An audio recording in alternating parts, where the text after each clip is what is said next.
Natumaini umepata taarifa kuhusu klabu ya Simba kupata baadhi ya faini, ikiwemo faini ya kwanza ya shilingi milioni 5 kwa kuingia wakiingia uwanja Amani bila kupitia mlango sio rasmi. Unalizungumziaje swala hili? Huo sio taratibu mzuri wa Simba, sio taratibu mzuri. Waangalie kanuni na sheria, kwa sababu Simba wana viongozi wao na utaratibu wetu wa ligi huo unajulikana. Sasa wanavyotumia sana, wanavyopenda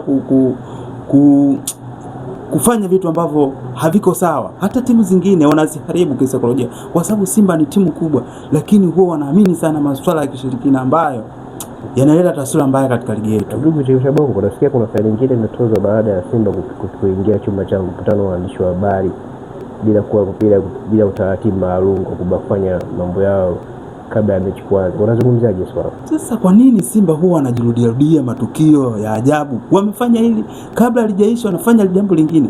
Jamani, hii ligi imekuwa sasa hivi.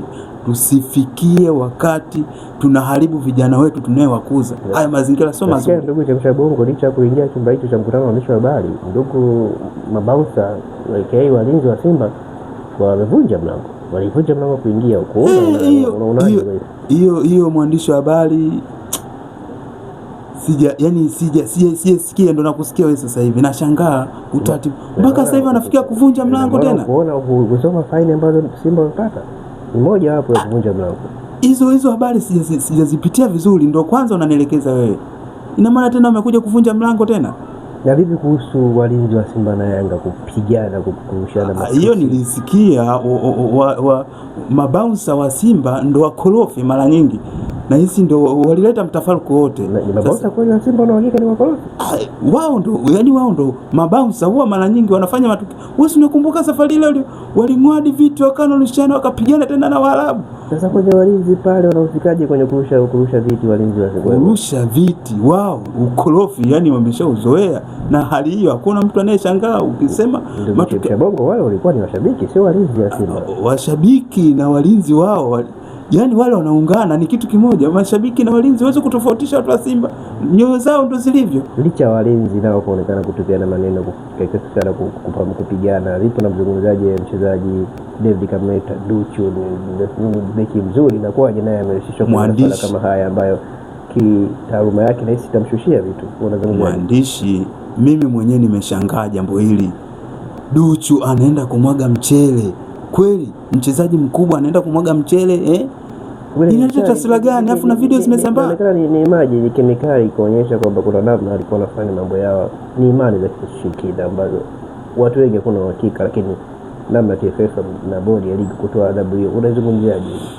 Ile ni mbaya. Afu ni mchezaji mkubwa mwenye viwango anakuja kuharibikiwa kwa sababu ya usawishi wa watu ambao wana imani tofauti, imani mbaya, imani chafu. Ni ushawishi gani ambao unaisua ambao unafanywa?